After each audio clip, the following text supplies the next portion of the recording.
Thank you for having me and thank you for the opportunity to contribute to the local and regional government session of the 10th World Water Forum.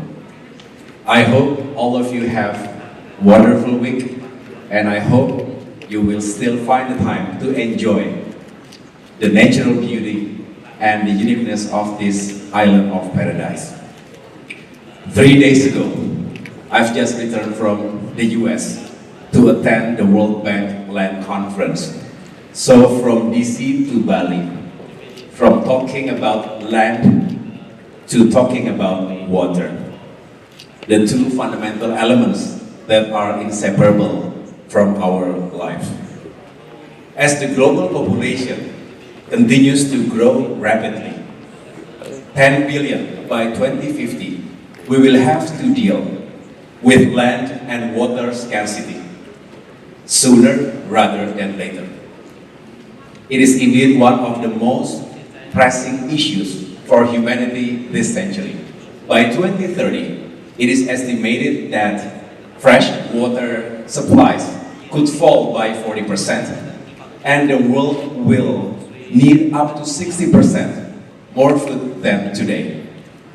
Without land and water, there will be no agriculture. There will be no food. So basically, without sufficient land and water, we are all doomed. These facts alone should have been more than enough for us to be united, to collaborate, and to take action. Now, add global warming and climate change to the equation. We simply cannot afford the price of ignorance and inaction. This year's overall theme, Water for Shared Prosperity, is relevant. It's very relevant because it embodies at least 3 interrelated principles.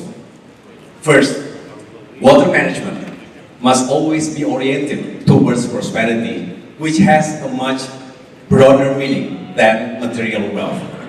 The scope of genuine prosperity also includes the state of success, happiness, and health.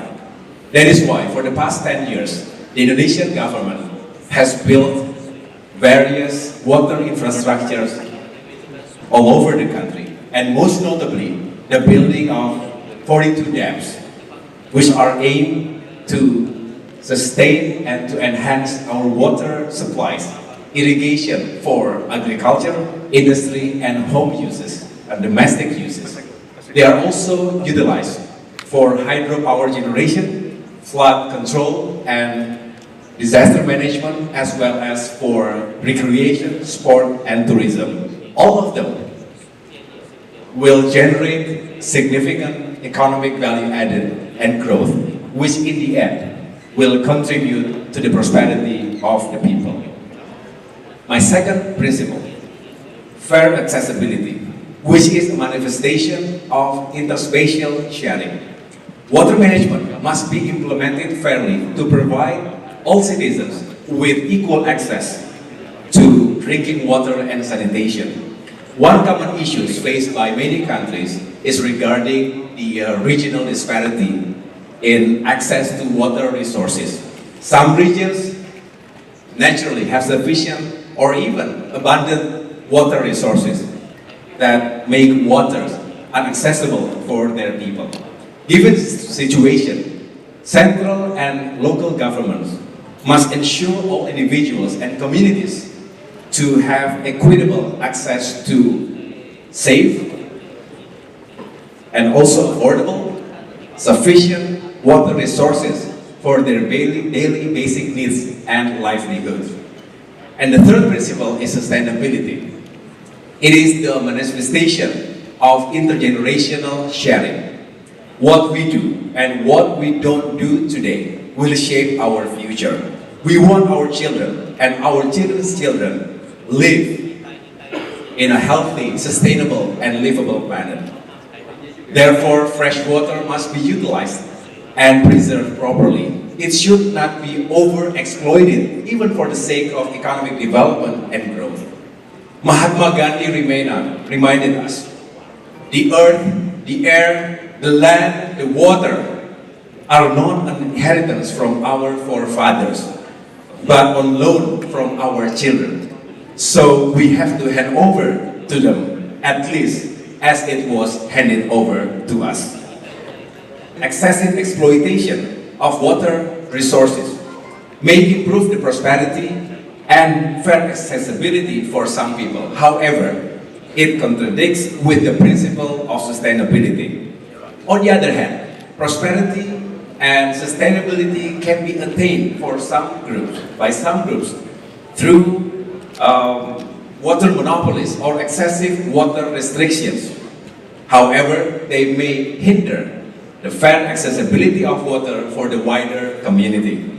Therefore, those three principles must be upheld by governments at all levels simultaneously and with a good balance, because that's the best way to realize the true meaning of shared prosperity.